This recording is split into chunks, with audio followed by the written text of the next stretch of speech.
Good evening students. मैं आज प्रकाश चंद माथुर आपको लैंगिक समानता की आवश्यकता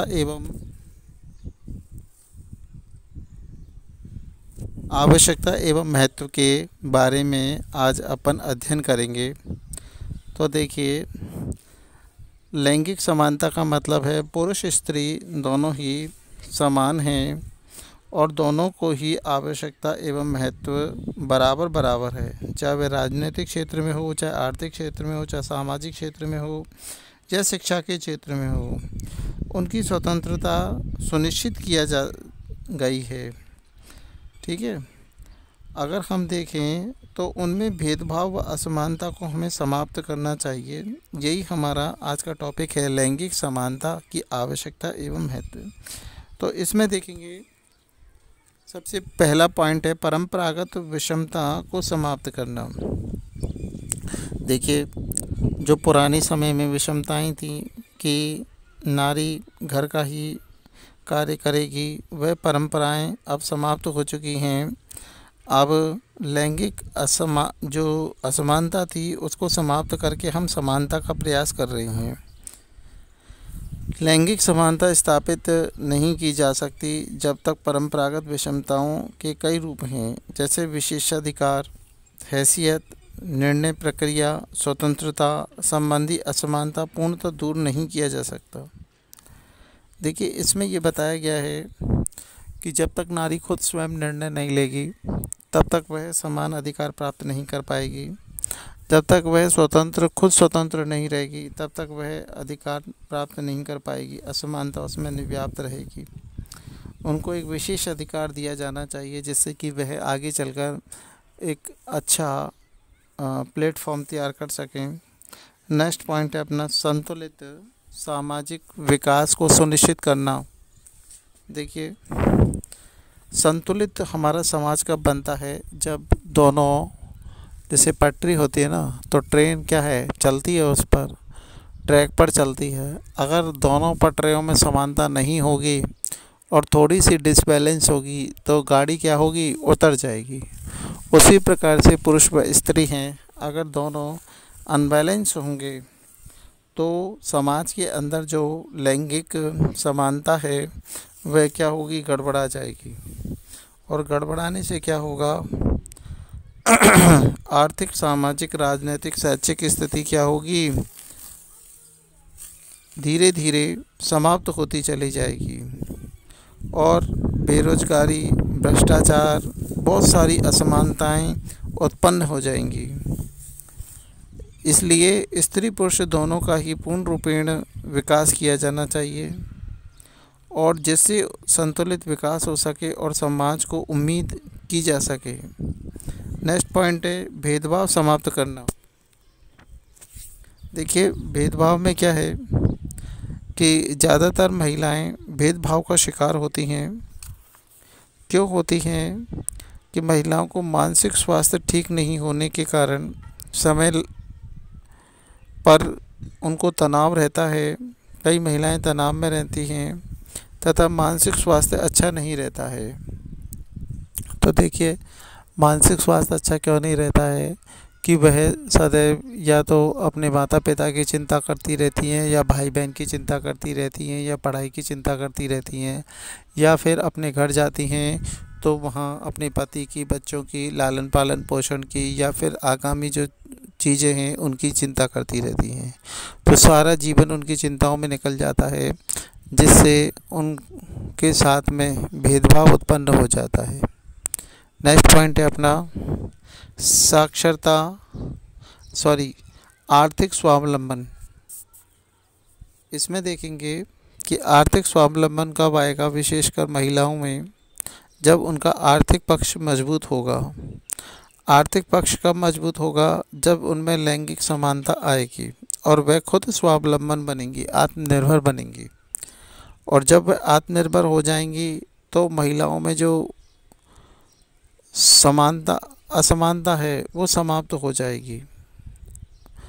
लैंगिक असमानता के जो कारण हैं वे आर्थिक स्वतंत्रता के अभाव के कारण होते हैं। अगर जितनी आर्थिक स्वतंत्रता उनको दी जाएगी उतनी वह आर्थिक स्वावलंबन बनेंगी और अपनी आवश्यकताओं को पूर्ति कर सकेंगी, जो भी उन्हें आवश्यकताएं हैं, क्योंकि आर्थिक रूप से पुरुषों पर निर्भर रहती हैं, उनकी स्वतंत्रता में बाधा पहुंचती है। तो आर्थिक रूप से स्वतंत्रता कैसे मिलेगी? जब वह आर्थिक स्वावलंबन हो जाएंगी। नेक्स्ट पॉइंट है अपना साक्षरता दर में समानता। देखिए, साक्षरता दर में समानता कैसे आएगी?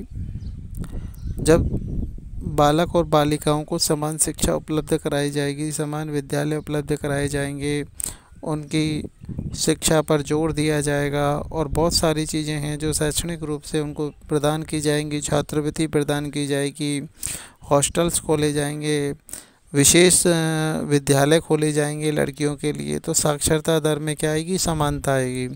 और जब समानता आएगी तो उनमें क्या होगी? समाज में उनकी शैक्षणिक रूप में वृद्धि होगी और वृद्धि होने से उनकी जो शिक्षा संबंधी आवश्यकताएं हैं, अवसरों में वृद्धि होगी और अवसरों में जब वृद्धि होगी तो उनमें जागरूकता उत्पन्न होगी। तो जिससे समानता की दर क्या होगी? साक्षरता की दर जो होगी वह समानता के रूप में हम हासिल कर पाएंगे। नेक्स्ट पॉइंट है जीने के लिए आवश्यक परिस्थिति उत्पन्न करना। देखिए, पुरुषों और महिलाओं दोनों में जीने के लिए आवश्यक परिस्थितियों का होना आवश्यक है। आवश्यक परिस्थिति क्या? अस्तित्व, उतना ही अस्तित्व पुरुष का है जितना अस्तित्व महिला का है ना? क्योंकि वह बच्चों का लालन पालन पोषण करती है, प्लस बाहर आर्थिक क्षेत्र में, राजनीतिक क्षेत्र में, सामाजिक क्षेत्र में, हर क्षेत्र में परिवार की आवश्यकताओं को पूर्ति करती है। इसलिए महिलाओं का जीवन भी स्वतंत्र रूप से जीने के होना चाहिए और वैसी ही परिस्थितियां प्राप्त ना हों जो व्यक्तिगत अपेक्षित विकास में बाधक हों, जिससे लैंगिक समानता की परिस्थितियों को उत्पन्न करने के लिए आवश्यकता उत्पन्न हो। कहने का तात्पर्य यह है कि जीने की बहुत सारी परिस्थितियां होती हैं, उसमें परिस्थितियों में दोनों को समान अवसर दिए जाने चाहिए, जिससे दोनों का समान विकास हो सके, समान अवसर मिल सकें और किसी भी प्रकार की बाधा उत्पन्न ना हो। अगला देखेंगे हम, ये तो थी हमारी समानता। अब देखिए विद्यालय में लैंगिक असमानता क्या क्या है। विद्यालय में लैंगिक असमानता क्या क्या है? तो देखिए असमानता में क्या है? विद्यालय की पहुंच के आधार पर। देखिए सन 1871 में डुनेडिन में लड़कियों के लिए पहला एक माध्यमिक विद्यालय खोला गया था। कहाँ पे खोला गया था? पहला माध्यमिक विद्यालय खोला गया था। इस माध्यमिक विद्यालय में लड़कों के माध्यमिक विद्यालय स्कूल में 15 वर्ष बाद खोला गया। प्राथमिक शिक्षा सन 1977 में सार्वभौमिक रूप से निःशुल्क एवं अनिवार्य कर दी गई थी, जिसमें बालिकाओं को प्राथमिक विद्यालय तक पहुंच स्वतः ही प्रदान कर दी गई थी। लेकिन माध्यमिक विद्यालयों में लड़कियों की पहुंच के लिए एक विशेष सशस्त्र अभियान की आवश्यकता पड़ी। तो ये देखिए इसमें ये बताया गया है कि अलग से विद्यालय खोले जा रहे हैं लड़कियों के लिए। उच्च शिक्षा में भी लड़कियों के लिए अलग से विश्वविद्यालय, महाविद्यालय खोले जा रहे हैं, जिससे उनकी जो शिक्षा संबंधित आवश्यकताएं हैं वो समाप्त हो जाएं और उनकी पूर्ति हो सके। सेकंड पॉइंट है अपना प्रतिबंधित बंधक अधिनियम। देखिए 1917 से सभी बालिकाओं के लिए उच्च शिक्षा संबंधी उपयुक्त नौकरी की कमी भय को दूर करने के लिए विवाह एवं मातृत्व आधारित गृह विज्ञान अनिवार्य कर दिया गया था 1917 में। अब देखें कि बालिकाओं के लिए गृह कौशल संबंधी तकनीकी विद्यालय 1900 ईस्वी में स्थापित किए गए। और अगर देखें जिसमें लड़कियों को टाइपिंग कराना, आशुलिपि कराना, बुक कीपिंग कराना आदि व्यवसाय आधारित पाठ्यचर्या से संबंधित कौशलों को सीखने में वे लगी हुई हैं। ये गृह कौशल कुछ तकनीकी विद्यालयों में सप्ताह में कई घंटे सिखाए जाते हैं। तो आज देखते हैं कि बहुत सारे कोर्सेस हैं जो टेक्नोलॉजी के हिसाब से दिए गए हैं और जो पहले प्रतिबंधित थे वो अब क्या हो गए हैं, अधिगम का एक बिंदु बन गए हैं। तो इस तरीके से देखें हम कि बहुत सारी चीज़ें हैं जो जिनका क्षेत्र लड़कियों के लिए या बालिकाओं के लिए खोल दिया गया है या महिलाओं के लिए खोल दिया गया है, जिससे वह अपना आर्थिक, सामाजिक व राजनीतिक विकास कर पा रही हैं। नेक्स्ट पॉइंट है उपस्थिति। देखिए 18वीं शताब्दी में बालिकाओं को शिक्षित करना अभिभावक के द्वारा समय व धन का अपव्यय माना जाता था, क्योंकि पहले जागरूकता नहीं थी। सरकार कौन थी उस समय? ब्रिटिश सरकार थी।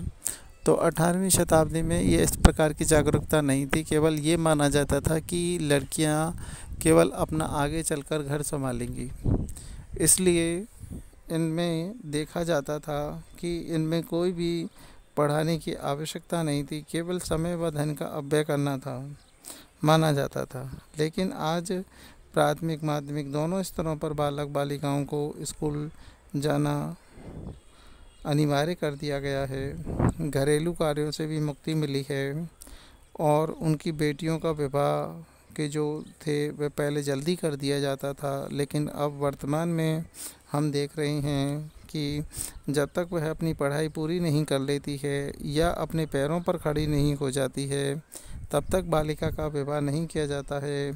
बालिकाओं में औपचारिक व आवश्यकता की महसूस हो रही है, परंतु 1944 में जब 14 वर्ष के बच्चों को माध्यमिक शिक्षा अनिवार्य कर दी गई थी, तभी विद्यालयों में लड़कियों की उस उपस्थिति लड़कों के समक्ष पहुंच गई थी। तो हम देखते हैं कि उपस्थिति भी पूरी हो रही है। लड़कियां या बालिकाएं बढ़ चढ़कर हिस्सा ले रही हैं पढ़ने में। तो अपनी उपस्थिति की भी क्या है कि अगर उन्हें अवसर मिलता है तो पूर्ण रूप में वे उपस्थिति अपनी दर्ज कराती हैं और अच्छा परफॉर्मेंस देते हुए आगे बढ़ती हैं। अगला पॉइंट है अपना कठिन एवं बहुमूल्य विषय। कठिन एवं बहुमूल्य विषय में क्या है, देखिए माध्यमिक स्तर पर पाठ्यचर्या में विभिन्न असमानताएं थी, लेकिन लड़कियों में गणित विषय को बहुत क्लिष्ट विषय माना जाता था। विज्ञान विषय को लड़कियों को पढ़ाने के लिए कम महत्व दिया जाता था। इसका मुख्य कारण इन विषयों में प्रशिक्षित महिला अध्यापिकाओं की कमी सबसे बड़ी समस्या थी।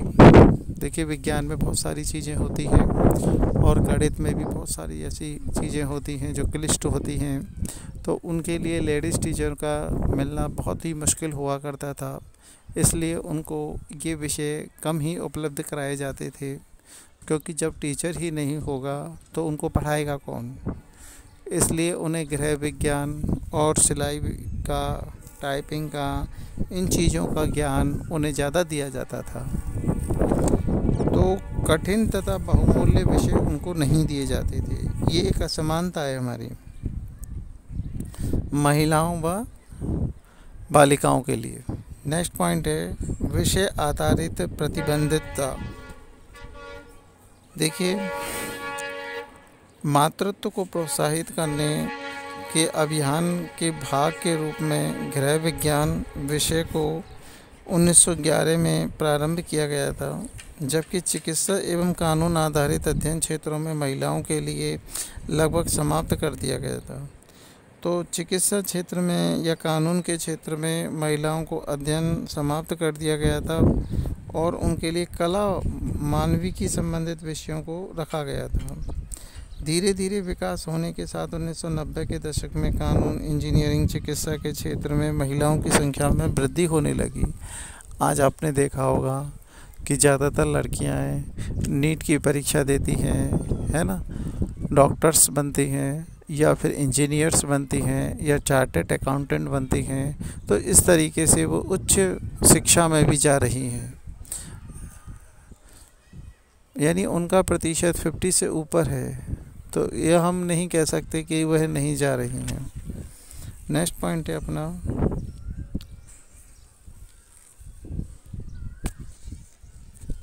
कम अपेक्षाएं।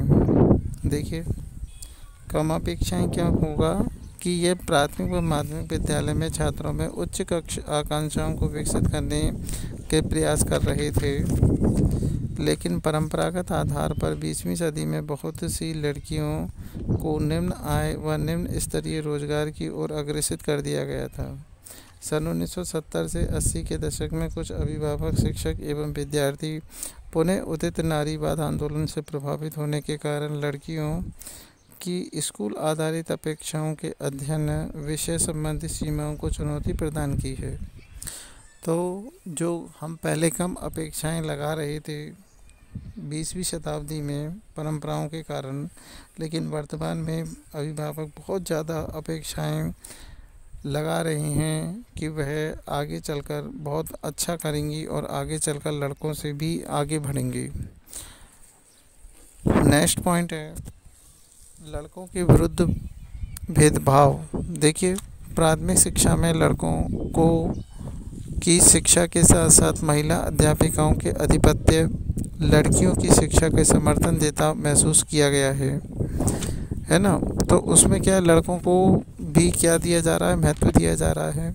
लेकिन लड़कियों को सन 90 से, जैसे हम बता रहे हैं आपको, कि भेदभाव संबंधी मुद्दे भी उदित हुए थे। इनके पीछे सामाजिक आर्थिक गतिविधियों की पृष्ठभूमि थी। लड़कों को महिला शिक्षिका अध्यापिकाओं द्वारा पठन के प्रति आधारित गतिविधियां आकर्षित नहीं कर सकी। तो बहुत सारी चीज़ें हैं जो इसमें समानता व असमानता में हैं, और ये लैंगिक असमानता है जिसमें आवश्यकता महत्व हम विषय को पढ़ा रहे थे। धन्यवाद स्टूडेंट्स।